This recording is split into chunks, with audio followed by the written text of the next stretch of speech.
പോംപിയുമായുള്ള ഏറ്റുമുട്ടലിലേറ്റ പരാജയം സീസർക്ക് വലിയ തിരിച്ചടിയായി.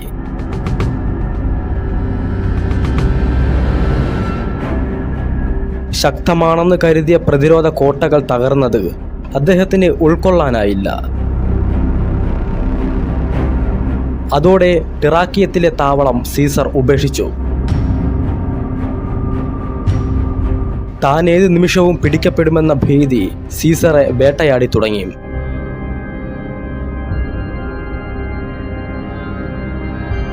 ധാരാളം സൈനികർ കൊല്ലപ്പെട്ടു. സീസറിന്റെ ഭാഗത്ത് ഇത്രയധികം ആൾനാശം സംഭവിച്ച ഒരേറ്റുമുട്ടൽ മുമ്പ് ഉണ്ടായിട്ടില്ല. സീസറും അവശേഷിച്ച സൈനികരും തന്ത്രപൂർവം തെക്ക് ഭാഗത്തേക്ക് നീങ്ങാനാണ് പദ്ധതിയിട്ടത്.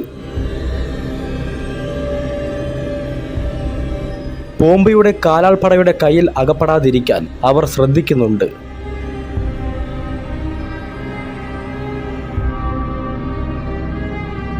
എന്നാൽ പോംപി സീസറെ പരാജയപ്പെടുത്തുവാൻ കഴിയുമായിരുന്ന സുവർണ അവസരം നഷ്ടപ്പെടുത്തി.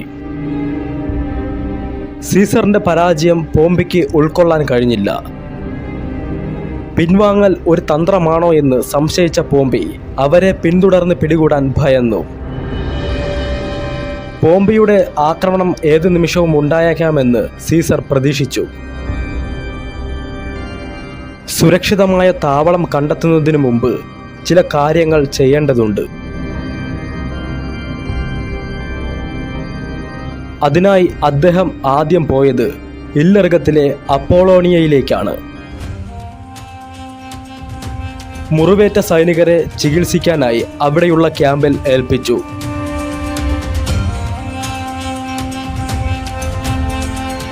ഇല്ലർഗത്തിലെ ആയുധപ്പുരകളിൽ നിന്ന് ആയുധങ്ങൾ മാറ്റാൻ സീസർ നിർദ്ദേശിച്ചു.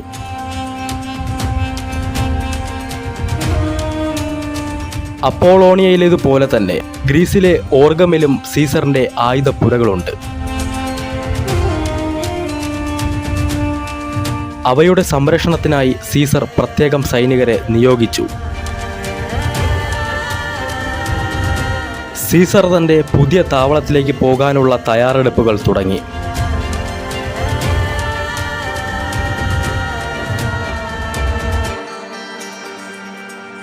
പുരാതന ഗ്രീസിലെ ഒരു പട്ടണമായ തെസലിയാണ് പുതിയ താവളം.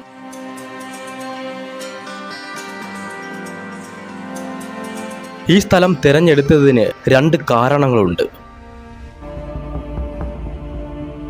ഒന്ന്, അനുകൂലമായ കാലാവസ്ഥ. റോമൻ റിപ്പബ്ലിക്കിന് സ്വാധീനമുള്ള പ്രദേശമാണ് തെസലി എന്നതാണ് രണ്ടാമത്തെ കാരണം. സീസറിനെ അനുകൂലിക്കുന്ന റോമൻ സൈനികരുടെ ഒരു വലിയ വിഭാഗം അവിടെയുണ്ട്. ഗായസ് ഡൊബീഷ്യസ് കാൽവിനസ് എന്ന പ്രഗത്ഭനായ സൈനിക ജനറലാണ് തെസലിയിലെ സേനയെ നയിക്കുന്നത്. സീസറെ മാത്രമല്ല, പോംപിയെ പിന്തുണയ്ക്കുന്ന സൈനികരും അവിടെയുണ്ട്. ഈ കാര്യം സീസറിന് അറിയാം. അവരുടെ നേതൃത്വം സ്കിപ്പിയു നസിക്കയ്ക്കാണ്. പോംപിയെ വിധേയനാക്കാനുള്ള യുദ്ധം അവിടെ വെച്ച് തന്നെ ആവാമെന്ന് സീസർ നിശ്ചയിച്ചു. സീസർ തെസലിയിലെത്താൻ തിടുക്കപ്പെട്ടു. തനിക്ക് മുമ്പേ പോംപി അവിടെ എത്തുമെന്നും ഗായസ് കാൽവിനസിനെ വശത്താക്കുമെന്നും സീസർ ഭയന്നു. തെസലിയിലെത്തുന്നതിന് മുമ്പ് തന്നെ തന്റെ പദ്ധതികൾ വിവരിച്ചുകൊണ്ട് സീസർ ഡൊമേഷ്യസ് കാൽവിനസിന് ഒരു സന്ദേശവും അയച്ചു.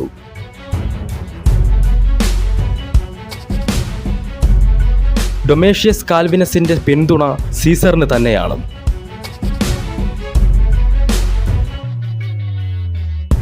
സീസറും സൈന്യവും തെസലിയിലെത്തി. പോംപിയും അദ്ദേഹത്തിന്റെ സേനയും അവരെ പിന്തുടരുന്നുണ്ടായിരുന്നു. വിൻഡസ് മലനിരകൾ മുറിച്ചു കടന്നാണ് സീസർ മാസിഡോണിയൻ പ്രവിശ്യയിൽ എത്തിയത്. അവിടെ തെസലിയിൽ പുതിയ ക്യാമ്പ് പണിതു. തെസലി ഫലപുഷ്ടമായ പ്രദേശമാണ്. സൈനികർക്ക് ആവശ്യമായ ഭക്ഷണം കിട്ടാൻ ബുദ്ധിമുട്ടില്ല. പോംപിയും അവിടെ തന്നെ താവളമുറപ്പിച്ചു. തെസലിയിലെ ഫർസല നഗരത്തിന് ഇരുഭാഗങ്ങളിലായാണ് ക്യാമ്പുകൾ. ഫർസലയ്ക്ക് കിഴക്ക് ഭാഗത്തുള്ള കുന്നിൻ പ്രദേശത്ത് പോംപിയുടെ ക്യാമ്പ്. ഫർസലയുടെ പടിഞ്ഞാറ് ഭാഗത്തെ കുന്നിൽ സീസറും ക്യാമ്പ് ചെയ്യുന്നു. തെസലയ്ക്ക് അരികിലായി ഹെനിപ്പീസ് നദി ഒഴുകുന്നുണ്ട്. ഇരു ക്യാമ്പുകളെയും തമ്മിൽ വേർതിരിക്കുന്ന അതിർത്തിയായി ഇനിഫിക്സ് നദി മാറി.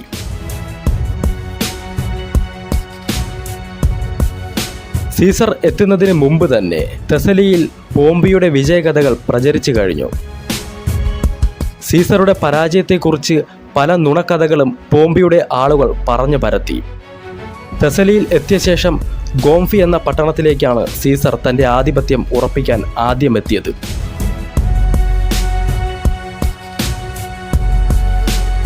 ട്രാക്കിയത്തിലെ സീസറുടെ പരാജയ വാർത്ത ഗോംഫിയിലും എത്തിയിരുന്നു.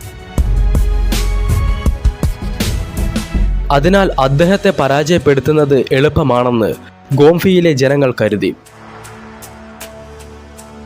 അവർ ഗോംഫിയുടെ കവാടങ്ങൾ അടച്ചു.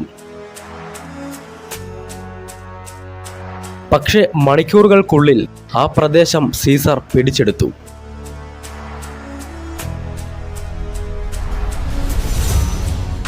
ഗോംഫിയിൽ വെച്ച് സീസറിന്റെ സൈന്യവും ഡോമിഷ്യസിന്റെ സൈന്യവും ഒരുമിച്ചു. ആഭ്യന്തര യുദ്ധം തുടങ്ങിയിട്ടിപ്പോൾ 1.5 വർഷം കഴിഞ്ഞിരിക്കുന്നു. സീസർ കൂടുതൽ ദുർബലമാവുന്നതുവരെ കാത്തിരിക്കാനാണ് പോംപിയുടെ തീരുമാനം. പോംപിയുടെ സൈന്യവുമായി താരതമ്യം ചെയ്യുമ്പോൾ സീസറിന്റെ സൈന്യം ചെറുതാണ്. സീസർ നേരിടുന്ന ഒരു പ്രതിസന്ധിയാണത്.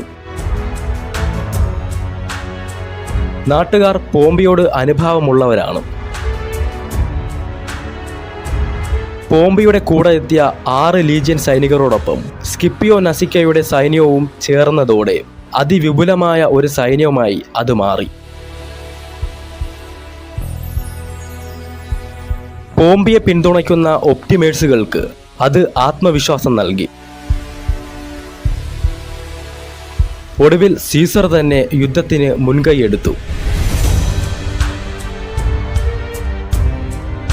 ഫർസലയാണ് യുദ്ധഭൂമി.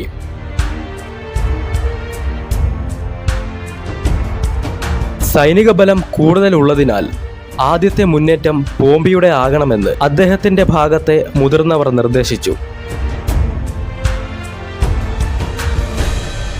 സീസർ ദിവസം തോറും ചെറിയ മുന്നേറ്റങ്ങൾ നടത്തി പോംപിയുടെ അടുത്തേക്കുള്ള ദൂരം കുറച്ചു വന്നു. സീസറിനൊപ്പം പ്രത്യേക പരിശീലനം നേടിയിട്ടുള്ള യുവാക്കളുണ്ട്. അവരിലെ കാലാൾ പടയാളികളും കുതിരപ്പട്ടാളവും ചേർന്നാണ് പ്രതിയോഗികളെ പതിയെ വളയുന്ന യുദ്ധരീതി നടപ്പാക്കുന്നത്. പോംപി തമ്പടിച്ചിരുന്ന കുന്നിന്റെ മറുഭാഗത്തെ താഴ്വരയിലാണ് സീസർ തന്റെ സൈനികരെ അണിനിരത്തിയത്. എങ്കിലും പെട്ടെന്നൊന്നും പോംപിക്കരികിലെത്താനാവില്ല. യുദ്ധം വൈകിപ്പിക്കലാണ് പോംപിയുടെ ശ്രമം. കാലാവസ്ഥ മാറി ക്ഷാമം രൂക്ഷമായാൽ സീസറിന്റെ സൈന്യത്തിന് പിടിച്ചു നിൽക്കാൻ കഴിയില്ല. അക്കാര്യം പോംപിക്കറിയാം.